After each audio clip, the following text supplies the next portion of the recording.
Hello friends, and welcome back to my crafty space. My name is Crystal, and in today's video, I'm going to be working in my 2021 Project Life album, completing week 26. This would have been the very end of June and the beginning of July, ending with July 4th.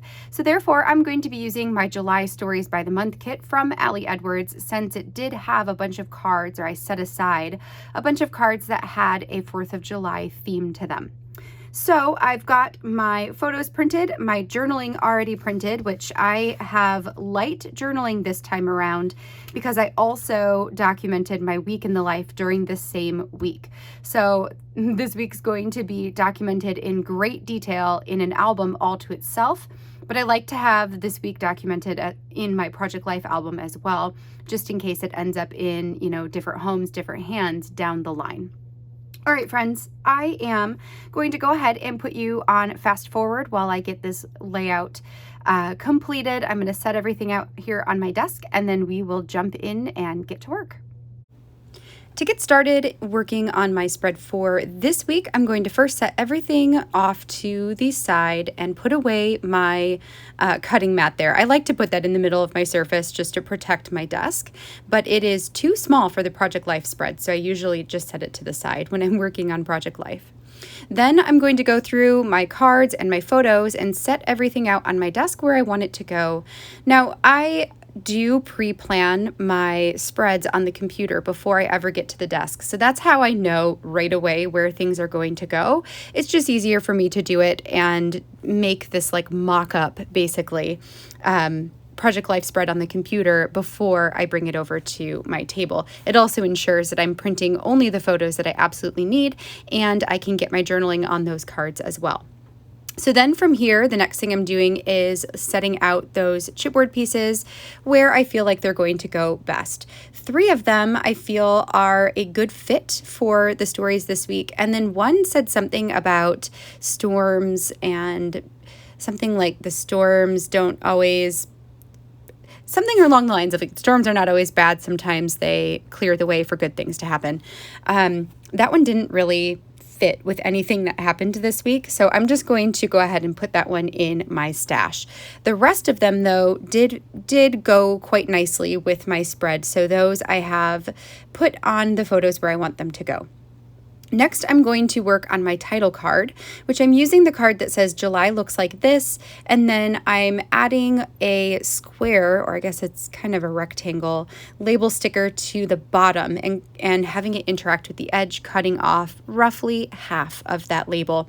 Those are from the Storytelling Basics collection, which I love the label stickers because they're perfect for things like this.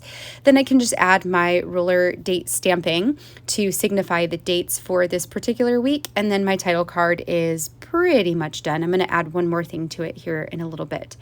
For the chipboard pieces, 2 of them I'm going to put in the middle-ish of the photo. So I've got the one on the far upper right-hand corner that is a group of us walking downtown, and I put the chipboard that says "Remember Always" in the middle of the road. And then I've got another photo in the middle on the right side of me and the kids laying down inside of a tent, and I'm putting this one kind of in the middle of all of our heads. The third one, which I did first actually, says something about like telling my story or something along those lines. I liked it positioned on the photo of my book club, but I didn't want it to go all the way to the white part or past the white part, the border. So I did just grab my Tim Holtz scissors and cut off the edge so that I can have it quote unquote interacting with the side of the photo, but not blocking the white border that goes around the photo, if that makes sense. For the rest of the embellishing, I'm going to go through my tiny phrase stickers and pull out one to go on all of the remaining 3x4 photos that do not have anything on them. And then I also grabbed out a Studio Calico tiny little itty bitty navy blue star cardstock set. And I'm going to take one of those stars and put it with each of the tiny phrase stickers, and I will also put one on the title card as well. And then that is going to be all I'm going to do for this spread. I'm just keeping it really nice and basic and simple. For the photos that I chose this week, I did document week in the life during this week. So I had a ton of photos to choose from. It was very hard to narrow down to just a couple for Project Life. But I know that those are going to be documented in great detail in an album all by itself. So I'm not too concerned about that. So I've got some photos from my book club. We read the book George for the month of June, and then and we hosted it, I hosted it at my house. It was the first time we got together in person in over a year and a half. Then I've got some photos from hanging out with my sister-in-law, and then some photos from the 4th of July festivities, which included going downtown on Friday night. And then on Sunday, we went over to my cousin's house to go swim in their pool. So I just have a couple of photos to signify that.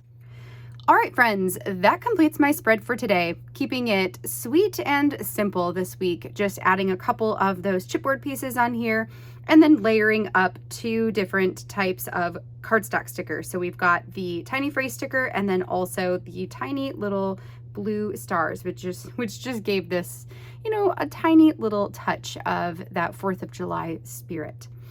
All right, well, I hope that you enjoyed seeing this spread come together, and if you did, I would love a thumbs up on this video down below. Also, make sure to hit that subscribe button if you haven't already so you can catch all of my future crafty videos. And I am going to be back again at the end of the week on Friday with my next Story Kit Crush projects using the Strong Story Kit, so hopefully I will see you back here then. Until then, I hope you have a wonderful rest of your day, and I'll catch you all in the next video. Bye, friends.